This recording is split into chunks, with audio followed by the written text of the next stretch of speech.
উত্তরার ব্যবসায়ী রাশিদুল ইসলাম তেল নিতে এসেছেন শাহবাগের একটি পাম্পে। অপেক্ষা আর অনিশ্চয়তায় বিরক্তি নিয়ে জানালেন ভোগান্তির কথা। ভোগান্তি মানে ভাই সেই উত্তরা থেকে আসছে, পুরা উত্তরা থেকে পর্যন্ত যত পাম্প আছে সব বন্ধ, শেষ পর্যন্ত এই জায়গায় এসে দেখতেছি তেল দিতেছে। বুধবার রাজধানীর বেশিরভাগ পাম্পই বন্ধ। হাতে গোনা যে কয়েকটি খোলা সেগুলোতেও দীর্ঘ লাইন, ঘন্টার পর ঘন্টা অপেক্ষা চালকদের। সকাল থেকেই ধৈর্যের ম্যারাথনে ক্ষোভ তাদের। 1 ঘন্টা 40 মিনিট লাইনে, অথচ কয় লিটার তেল দিবে এখনো জানা নাই। অফিস টাইমে আমাদের দেখেন যে লাইনে দীর্ঘ লাইন, প্রায় 1 ঘন্টা ধরে লাইনে আছে।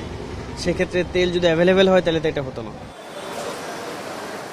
ডিপো থেকে পর্যাপ্ত তেল না পাওয়ার দাবি পাম্প ওনার্স অ্যাসোসিয়েশনের।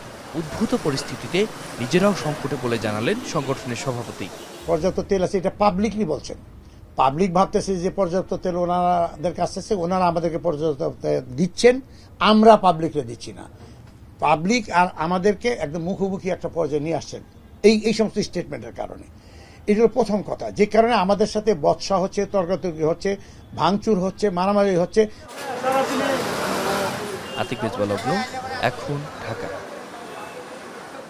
Lily ultra soft serum gel, যা গভীর থেকে স্কিনে দেয় 3 গুণ সিরাম হাইড্রেশন। সিরাম জেল হাইড্রেশনে ব্রাইট থাকো সব সিজনে।